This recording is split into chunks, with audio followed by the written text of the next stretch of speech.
안녕하세요. 성민교회를 섬기는 이혜영 목사입니다. 오늘은 복된 주일입니다. 그리스도의 십자가의 은혜와 부활의 영광이 여러분의 삶에 넘치기를 축원합니다.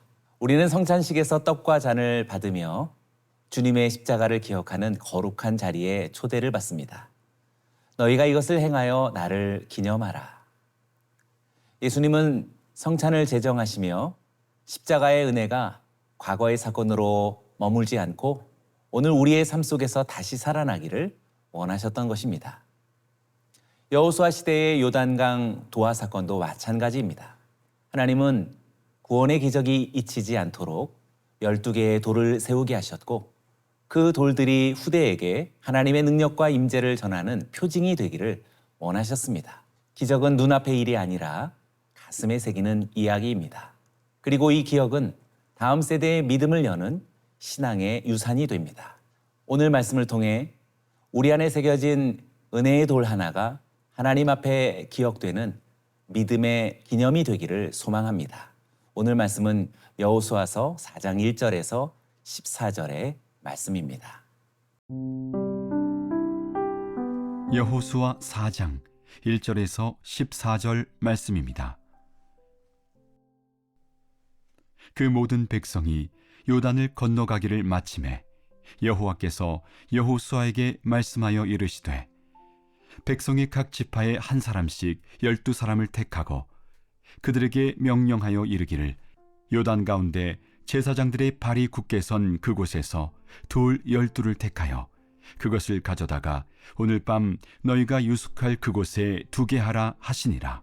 여호수아가 이스라엘 자손 중에서 각 지파에 한 사람씩 준비한 그 12사람을 불러 그들에게 이르되 요단 가운데로 들어가 너희 하나님 여호와의 궤 앞으로 가서 이스라엘 자손들의 지파 수대로 각기 돌 한 개씩 가져다가 어깨에 매라.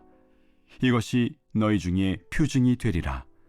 후일에 너희의 자손들이 물어 이르되 이 돌들은 무슨 뜻이냐 하거든 그들에게 이르기를 요단물이 여호와의 언약궤 앞에서 끊어졌나니 곧 언약궤가 요단을 건널 때에 요단물이 끊어졌으므로 이 돌들이 이스라엘 자손에게 영원히 기념이 되리라 하라 하니라. 이스라엘 자손들이 여호수아가 명령한 대로 행하되 여호와께서 여호수아에게 이르신 대로 이스라엘 자손들의 지파의 수를 따라 요단 가운데에서 돌 12를 택하여 자기들이 유숙할 곳으로 가져다가 거기에 두었더라. 여호수아가 또 요단 가운데 곧 언약궤를 맨 제사장들의 발이 선 곳에 돌 12를 세웠더니 오늘까지 거기에 있더라.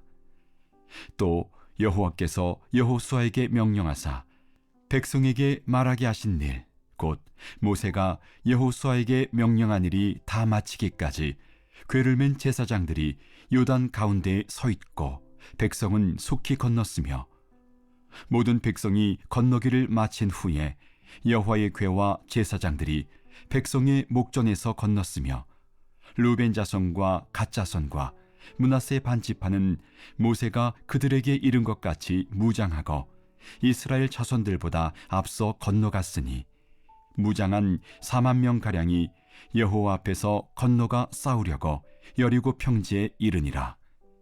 그날에 여호와께서 모든 이스라엘의 목전에서 여호수아를 크게 하시매 그가 생존한 날 동안에 백성이 그를 두려워하기를 모세를 두려워하던 것 같이 하였더라. 하나님은 요단강을 마른 땅처럼 걷게 하신 이스라엘의 발걸음에 그저 감탄이나 흥분으로 지나치지 않도록 하셨습니다. 백성들이 모두 강을 건넌 후에 하나님은 여호수아에게 말씀하십니다. 2절과 3절의 말씀입니다. 백성의 각 지파에 한 사람씩 12사람을 택하고 그들에게 명령하여 이르기를 요단 가운데 제사장들의 발이 굳게 선 그곳에서 돌 12를 택하여 그것을 가져다가 오늘 밤 너희가 유숙할 그곳에 두게 하라 하시니라. 이것은 단지 돌을 옮기는 행위가 아니라 하나님의 기적을 기억할 수 있도록 구조화된 순종이라고 말할 수 있습니다. 이 돌들은 단순한 상징이 아니었습니다. 하나님은 말씀하십니다. 6절의 말씀인데요. 이것이 너희 중에 표징이 되리라. 후일에 너희의 자손들이 물어 이르되 이 돌들은 무슨 뜻이냐 하거든. 여기서 표징이라는 말은 표시나 증거라는 뜻인데 이 돌들이 단순한 기념물이 아니라 하나님의 구원을 증언하는 언약의 표지라는 사실을 알려주는 역할을 합니다. 때문에 이 돌들은 후손들과의 신앙적 대화를 여는 통로가 될 수 있는 것이지요. 기억은 신앙의 길을 밝히는 등불입니다. 하나님은 단지 기적을 행하는 분이 아니십니다. 기적을 기억하게 하시는 분이십니다. 또한 이런 표현이 등장합니다. 7절입니다. 그들에게 이르기를 요단물이 여호와의 언약궤 앞에서 끊어졌나니 곧 언약궤가 요단을 건널 때에 요단물이 끊어졌으므로 이 돌들이 이스라엘 자손에게 영원히 기념이 되리라 하라 하니라. 여기 기념이라고 하는 이 말은 단순한 회상이 아니라 다시 살아나는 은혜, 언약의 재현이라는 그런 의미를 갖습니다. 이 단어는 출애굽기에서도 또 시편에서도 또 우리가 처음에 언급했던 성찬에 제정하시는 그 장면에서도 반복되면서 기억이 믿음의 실천이 되는 방식을 보여주는 그런 의미로 쓰여집니다. 돌을 세우는 것은 단순히 구조물의 설치가 아니라 하나님의 구원을 잊지 않겠다는 믿음의 실천입니다.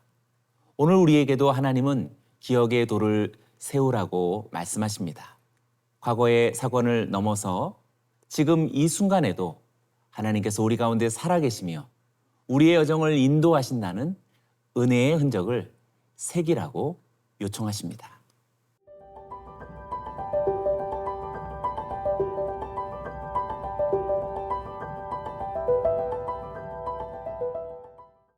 이스라엘 백성은 요단강을 완전히 건넜고 길갈에는 눈에 보이는 12개의 돌이 세워졌습니다. 그런데 여호수아는 또 하나의 놀라운 일을 행합니다. 9절의 말씀입니다. 여호수아가 또 요단 가운데 곧 언약궤를 맨 제사장들의 발이 선 곳에 돌 12를 세웠더니 오늘까지 거기에 있더라. 이번에는 요단강 바닥 한가운데에 돌을 세웁니다. 이 돌은 곧 다시 흐르게 될 물에 잠겨버릴 보이지 않는 기념비였습니다. 무엇을 위한 것이었을까요?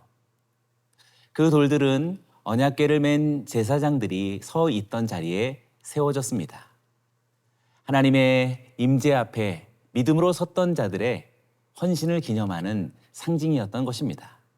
그들은 가장 먼저 요단강 물 속에 들어갔고 모든 백성이 안전하게 다 건널 때까지 그 자리에 끝까지 서 있었습니다.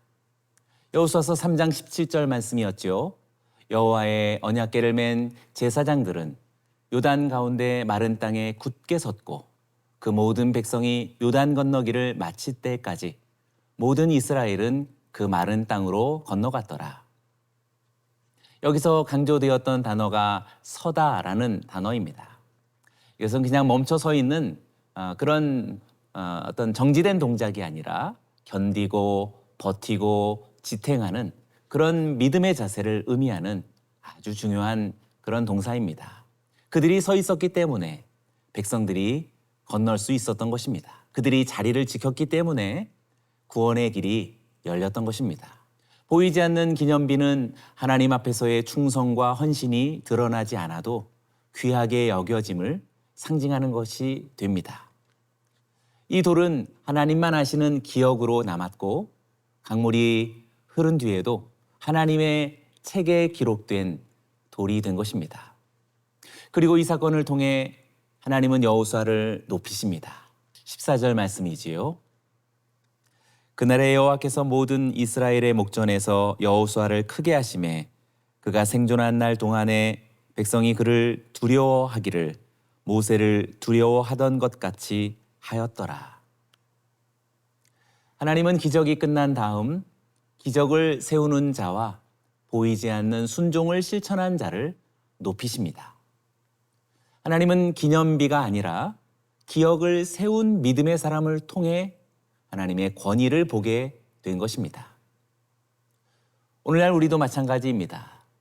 눈에 띄는 사역보다 말씀 앞에 묵묵히 서 있는 순종, 하나님만 아시는 자리를 지켜내는 보이지 않는 헌신, 그것이 결국 하나님의 영광을 드러내는 진정한 기념비가 될 것입니다.